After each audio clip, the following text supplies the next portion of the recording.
kita tahu ada riwayat yang sahih, kullu syai'in, segala sesuatu itu laisa fihi dzikrullah, yang di dalamnya nggak ada mengingat Allah, nggak ada zikir pada Allah, maka fahuwa lahu, maka cuma sia-sia doang, walai, cuma permainan doang.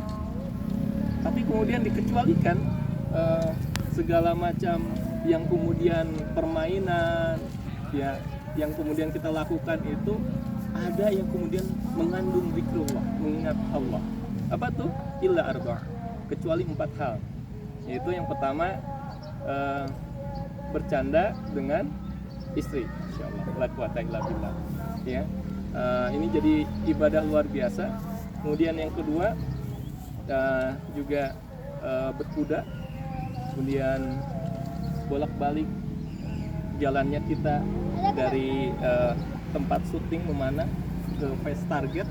Nah itu jadi kemudian sesuatu yang mengandung zikrullah, memanah maksudnya. Dan yang terakhir itu berenang. Jadi bicara memanah, ini skill yang perlu dikuasai. Ustadz kita, Ustadz Haris rahimahullah, beliau kemudian sampai punya misi mencetak 12.000 pasukan berkuda bahkan. Mohon maaf, ketika kita tahu hadis-hadis, kemudian bagaimana kemudian kita perlu persiapkan diri untuk di akhir zaman, bukan hanya fokus di, mohon maaf, di dunia kesehatan, tapi beliau jauh visioner, memandang ke depan, sampai kemudian dana digelontorkan untuk membeli kuda, bibitnya langsung dari Belgia gitu kan ya, kemudian disebar ke pesantren-pesantren. Impian beliau diantaranya 12.000 pasukan berkuda. Sehingga kalau kemudian kita yang hadir di sini diberikan kesempatan nanti berjuang juga, kita perlu kemudian persiapkan diri kita, anak-anak kita. Dan di olahraga sunnah ini, masya Allah, ada manfaatnya. Ada yang tahu, saudara-saudaraku, untuk memanah manfaatnya apa? Karongga dada. Ya. Bang Tirno, qadarullah kemudian terjatuh, sampai ada yang kasus kemudian terinjak-injak kuda, gitu kan? Tapi biidznillah, ketika kasusnya seperti Pak Bilal jatuh, kemudian yang dari motornya, kemudian beliau ingat jurus apa tuh? Cabut rumput.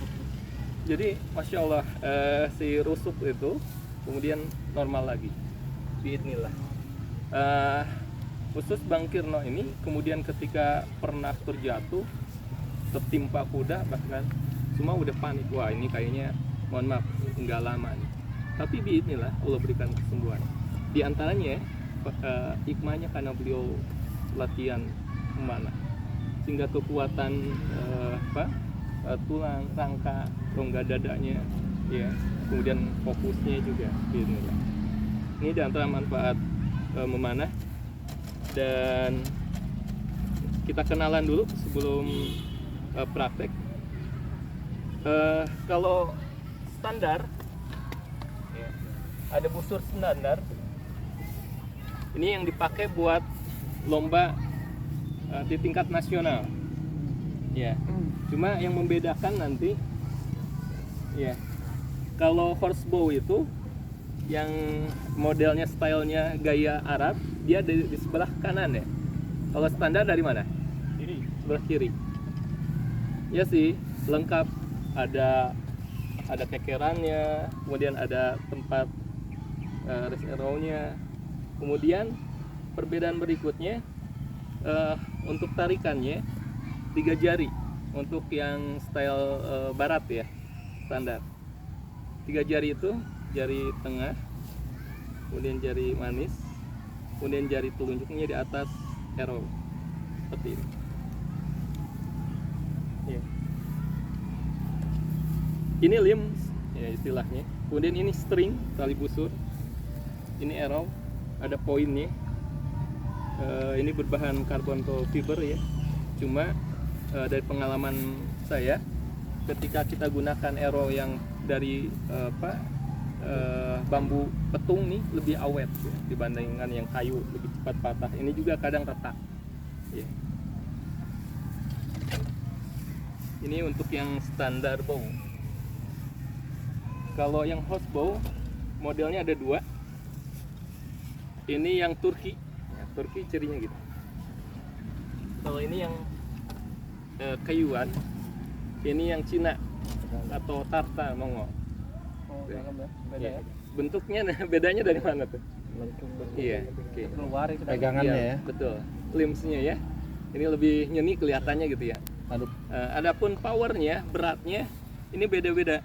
Mohon maaf, Rijal bawa yang sekitar 20-an karena kita baru-baru belajar untuk yang aquat saudara-saudari kita apalagi. Maka kalau langsung dikasih 35 terlalu berat. Ya. Oke, kita contohkan. Oke.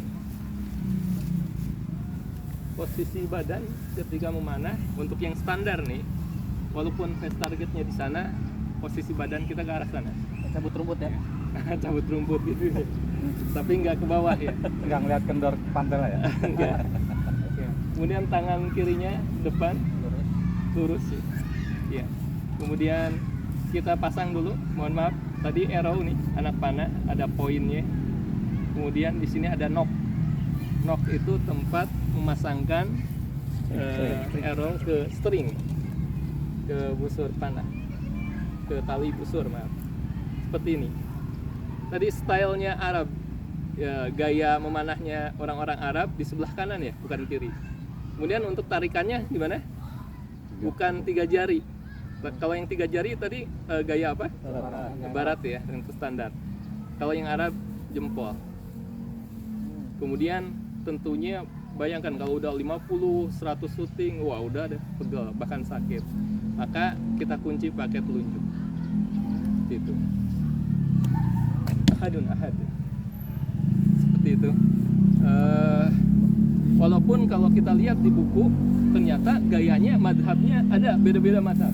Ada yang posisinya gini. Tapi sebenarnya ini mobile kalau horsebow itu. Kenapa disebut horsebow? Bow itu busur ya, horse kuda, karena bisa mobile banget sambil berkuda gitu ya. Bahkan Rijal dulu ada yang belajar gerak saka. Rijal ketika memanah bisa sambil rolling gitu. Coba kalau rolling pakai kayak gini bisa nggak? Bisa. Nancep gitu. Tapi ukuran seperti ini dia bisa rolling langsung gitu ya. Tapi untuk pas trooper hindari rolling daripada nanti kerasa. Itu teknik yang horsebow yang standar. Kita pakai arrow-nya khusus ya, yang dari fiber. Terus tadi di sebelah kiri ya. Iya. Kemudian ya tarikannya gimana? Jempol. Ya. Jari, 2 jari di bawah, 1 jari di atas. Tapi jangan dijepit. Kalau dijepit nanti dia lari. Cuma mohon maaf, cuma gini aja. Kelebihannya ada target, ada kekerannya biasanya kalau dipasang lebih akurat. Oke.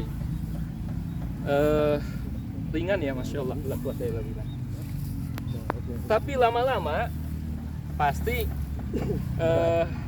agak sakit. Apalagi kalau misalnya udah sampai 50 syuting misalnya, kita perlu pakai sarung tangan. Rijal siapkan sarung tangannya. Boleh yang mau nyoba? Mohon maaf.